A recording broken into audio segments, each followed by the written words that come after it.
اعوذ باللہ من الشیطان الرجیم بسم اللہ الرحمن الرحیم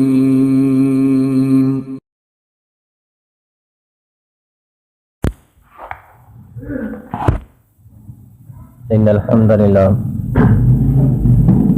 للہ نحمده ونستعینه ونستغفره ونعوذ باللہ من شرور انفسنا ومن سیئات اعمالنا من يهده الله فلا مضل له ومن يضلل فلا هادي له واشهد ان لا اله الا الله وحده لا شريك له اشهد ان محمدا عبده ورسوله رب اشرح لي صدري ويسر لي امري واحلل عقدۃ من لسانی یفقہوا قولی رب زدنی علما۔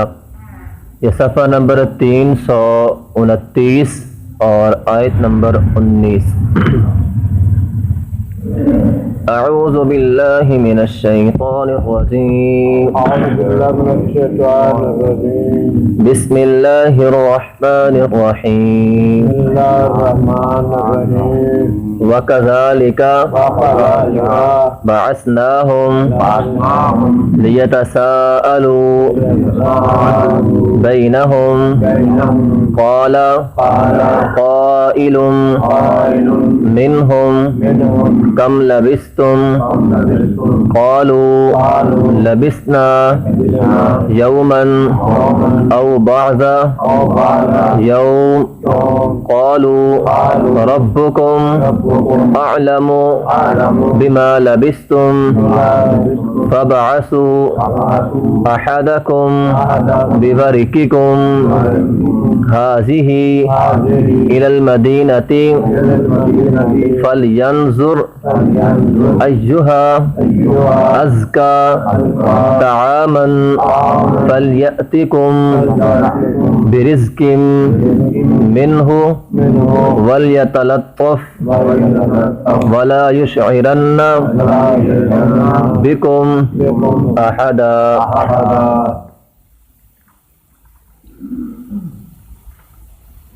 وَكَذَلِكَ اور اسی طرح بعثناہم ہم نے ان کو اٹھایا لِيَتَسَاءَلُوا بَيْنَهُمْ تاکہ وہ آپس میں ایک دوسرے سے سوال کریں۔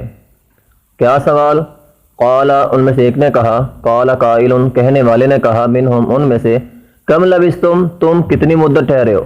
قالوا انہوں نے کہا، لبثنا ہم ٹھہرے ہیں یومن ایک دن او بعض یوم یا ایک دن کا کچھ حصہ۔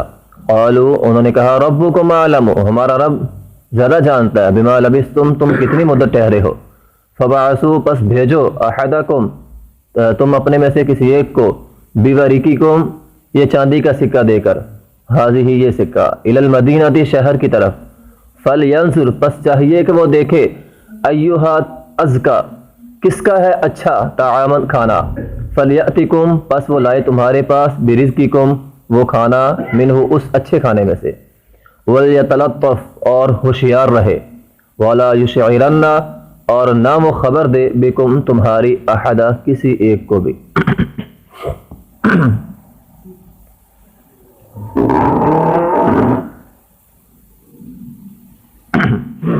وَكَذَلِكَ بَعَثْنَاهُمْ اور اسی طرح ہم نے ان کو اٹھایا لِيَتَسَاءَلُوا بَيْنَهُمْ تاکہ وہ آپس میں ایک دوسرے سے سوال کریں۔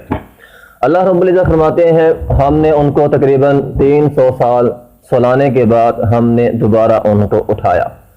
جب وہ دوبارہ اٹھے، قَالَ قَائِلٌ مِّنْهُمْ كَمْ لَبِثْتُمْ سب سے پہلے تو یہ آدمی کا ہر آدمی کا اپنا آپ ہوتا ہے، جب بھی آدمی اٹھتا ہے اس طرح تو آدمی یہ سوچتا ہے میں کتنی دیر سویا ہوں، خاص کر اگر آدمی صبح سو جائے تو 2-3-4 گھنٹے کے بعد جب وہ اٹھے گا تو سب سے پہلے وہ ٹائم دیکھے گا میں کتنی دیر سویا ہوں۔ تو یہ بھی ان کے ہاں معاملہ تھا، جب وہ اٹھے قال قائل منہم کم لبثتم تو ان کے آپس کے اندر بحث شروع ہو گئی، کہنے لگے بھی ہاں بھی کتنی مدت ہم سوئے ہیں، قالوا لبثنا یوما او بعض یوم انہوں نے کہا ہم ایک دن سوئے ہیں یا ایک دن نہیں صرف آدھا دن ہم سوئے ہیں، یعنی 300 سال کا سونا ان کے لیے ایک دن کا یا آدھے دن کا۔ اور یہی بات عزیر علیہ السلام نے کہی تھی جب اللہ رب العزت نے ان کو بھی سلا دیا 100 سال کے لیے۔ جب وہ اٹھے اللہ تعالیٰ پوچھتے ہیں اے عزیر قال کم لبثت، کتنی مدت سوئے ہو؟ قالوا لبثتم یوما او بعض یوم، اے اللہ میں بھی ایک دن سویا ہوں۔ 100 سال کا سونا بھی ایک دن کا، 300 سال کا سونا بھی ایک دن کا۔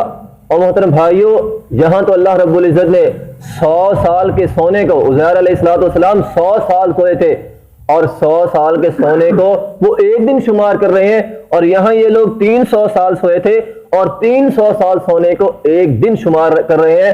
جس طرح یہ سونا 300 سال کا یا 100 سال کا ایک دن کے برابر ہے، اسی طرح ہماری یہ 100 سال کی زندگی یا 300 سال کی زندگی یا 1000 سال کی زندگی یہ کل قیامت کے مقابلے میں ایک دن کے برابر ہوگی۔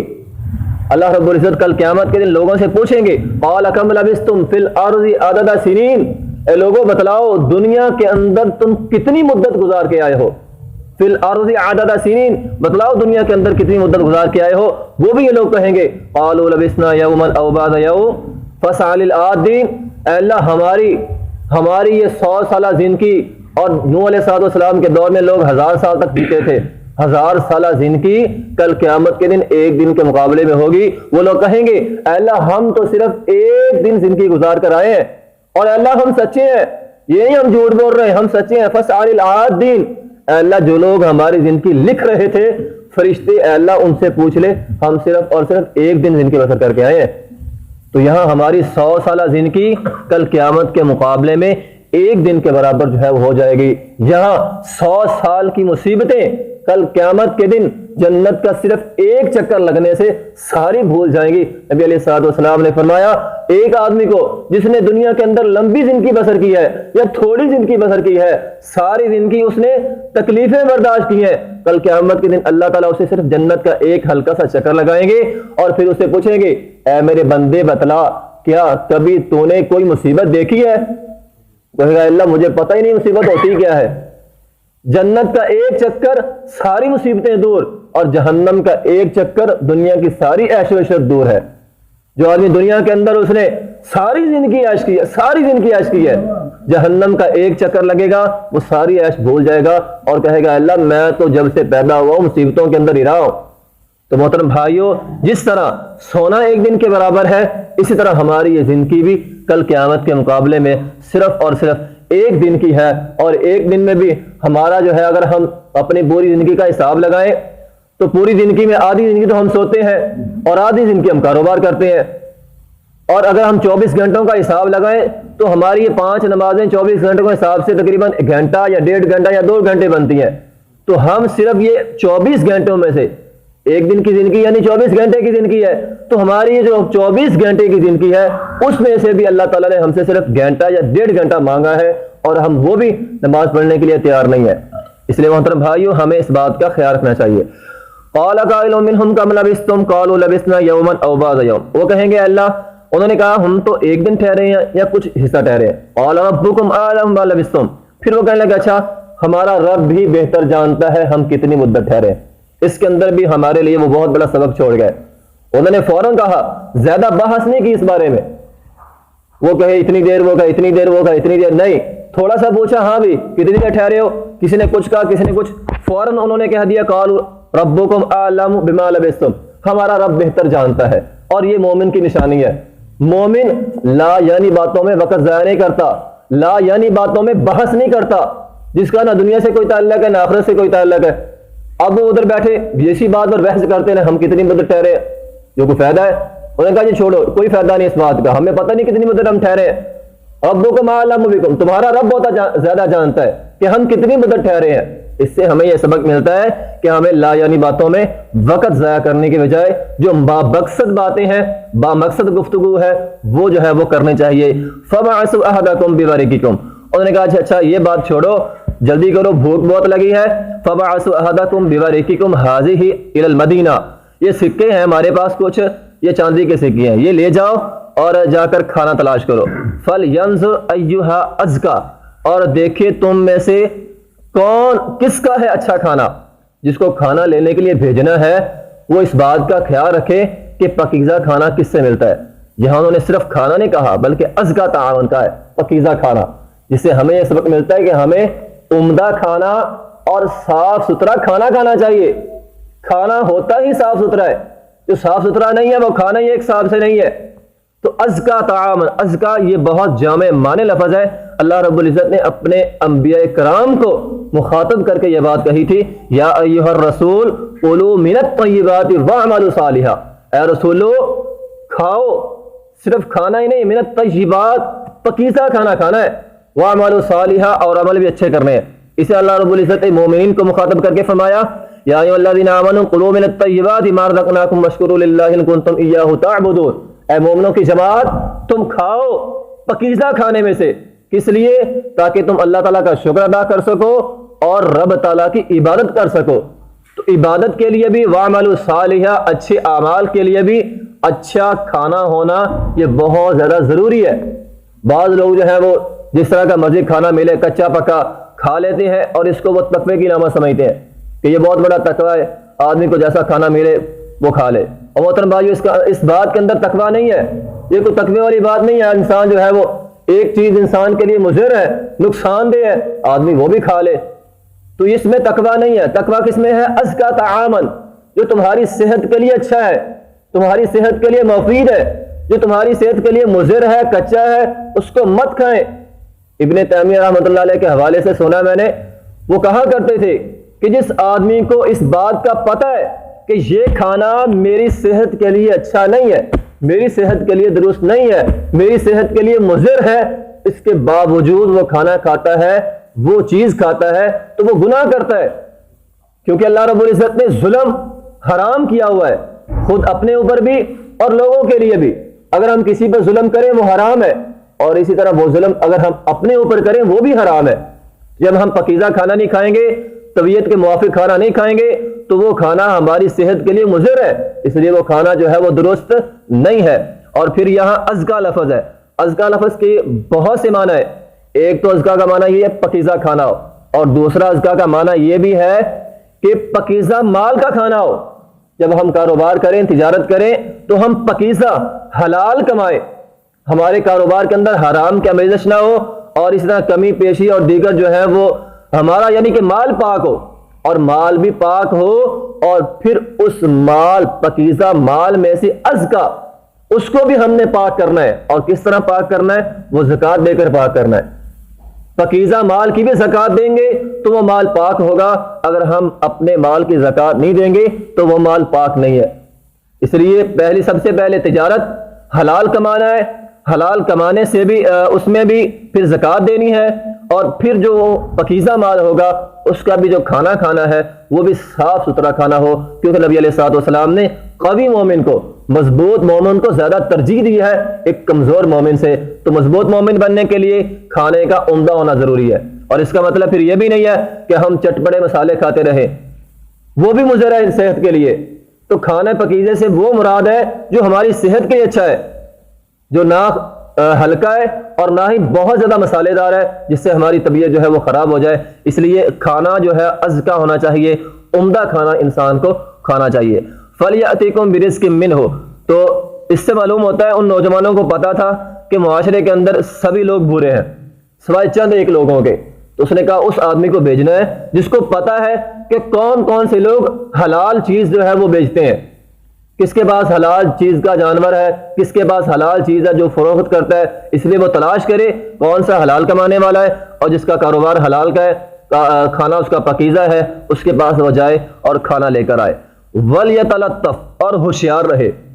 یہ لفظ ویسے تو اس کے بارے میں ہم سب جانتے ہیں کہ یہ لفظ قرآن کا نصف ہے، یہاں قرآن کا حروف کے اعتبار سے نصف ہو جاتا ہے، آدھا۔ یہ جو پہلی یا تا لام ہے یہ پچھلے نصف کے اندر چلی جاتی ہے، اور آگے یہ جو لام تو فا ہے یہ اگلے جو ہے وہ نصف کے اندر آ جاتی ہے۔ تو یہاں اللہ رب العزت نے اس لفظ کو قرآن کے سب سے درمیان میں لائے ہیں، اور یہ لفظ ہے وَلْيَتَلَطَّفْ، ہوشیار رہے۔ اگر ہم اس لفظ کے بارے میں تھوڑا سا غور کریں کہ اللہ رب العزت نے یہ جو قرآن کا سب سے درمیانی لفظ ہے اس کے اندر ہمیں کیا حکم دیا ہے، اور محترم بھائی اگر ہم اسی لفظ کے اوپر عمل کرنا شروع کر دیں تو ہماری زندگی جو ہے وہ سنور جاتی ہے۔ دیکھیے وَلْيَتَلَطَّفْ، لطف کہتے ہیں، اس کے دو معنی ہوتے ہیں۔ ایک تو لطف کا معنی یہ ہوتا ہے کہ آدمی سوچ سمجھ کر کام کرے، جو بھی اس میں کام کرنا ہے وہ سوچ سمجھ کے کرے، اور دوسرا لطف کا معنی ہوتا ہے ہر کام کے اندر نرمی ہو، اگر انسان اپنی زندگی کے اندر یہ دو چیزیں شامل کر لے، سوچ سمجھ کر کام کرنا اور نرمی سے کام کرنا، انسان کی زندگی جو ہے وہ سنور جاتی ہے۔ تو یہاں اللہ رب العزت نے قرآن کے درمیانی لفظ سے ہماری زندگی کی، ساری زندگی کی جو ہے وہ رہنمائی کر دی ہے کہ ہم نرمی سے گفتگو کریں اور کام جو ہے وہ سوچ سمجھ کر کریں۔ وَلَا يُشْعِرَنَّ بِكُمْ أَحَدًا، اور خبر نہ دیں کسی ایک کو بھی۔ ہوشیار رہیں۔ ہوشیار انسان جو ہوشیار رہتا ہے وہی کامیاب رہتا ہے۔ اور خبر کس کو نہیں دینی؟ دشمنوں کو۔ اپنے دشمن کو اپنے بارے میں خبر نہیں دینی، اپنے دشمنوں کو اپنی طاقت کے بارے میں یا اپنے بارے میں خبر نہیں دینی ہم کہاں ہیں۔ تو اس سے ہمارے لیے یہ سبق جو ہے وہ ہمیں ملا ہے کہ آج بھی ہم دشمن سے اپنی باتیں چھپا کر رکھیں، دشمن سے ہوشیار رہیں، اور پھر اس سے ہمیں یہ بھی سبق ملتا ہے کہ ہم، یہ بات لازمی نہیں ہے کہ دشمن جو ہے وہ سر پر چڑھ آئے اور پھر جو ہے وہ ہم ہوشیار ہوتے پھریں۔ دشمن دور ہے، اس کے باوجود ہم دشمن سے بچنے کے لیے تدبیریں پہلے کریں، بچ کر رہیں، دشمن سے تدبیریں کر کر رہیں۔ لازمی نہیں دشمن سر پر ہوگا پھر ہم تدبیر کریں گے، تدبیر پہلے ہوگی۔ ان لوگوں نے تدبیر پہلے کی ہے۔ وَلَا يُشْعِرَنَّ بِكُمْ أَحَدًا، یہ نہیں ہے جب پکڑے جائیں گے تب تدبیریں کریں گے، نہیں، پہلے تیاری ہو، پہلے تدبیر ہو، تاکہ بندہ جو ہے وہ دشمن سے محفوظ رہ سکے۔ اس لیے دشمن سے بچنے کے لیے انسان کو جو ہے وہ سارے معاملات کرنے چاہیے۔ یہی وجہ ہے کہ نبی علیہ الصلوۃ والسلام نے جنگ کے میدان میں بھی ہمیں جھوٹ بولنے کی اجازت دی ہے، تاکہ ہم اپنا آپ دشمن سے محفوظ رکھ سکیں، اپنے راز دشمن سے محفوظ رکھ سکیں، دشمن کو اپنے بارے میں اطلاع مت دیں۔ وَلَا يُشْعِرَنَّ بِكُمْ أَحَدًا سے یہی مراد ہے کہ ہم اپنے دشمن سے بچیں اور دشمن کے مقابلے میں تدبیریں، سوچیں، پلاننگ جو ہے وہ پہلے سے ہی کر تیار رکھیں۔ اللہ رب العزت ہمیں عمل کرنے کی توفیق عطا فرمائے۔ وآخر دعوانا الحمدللہ رب العالمین۔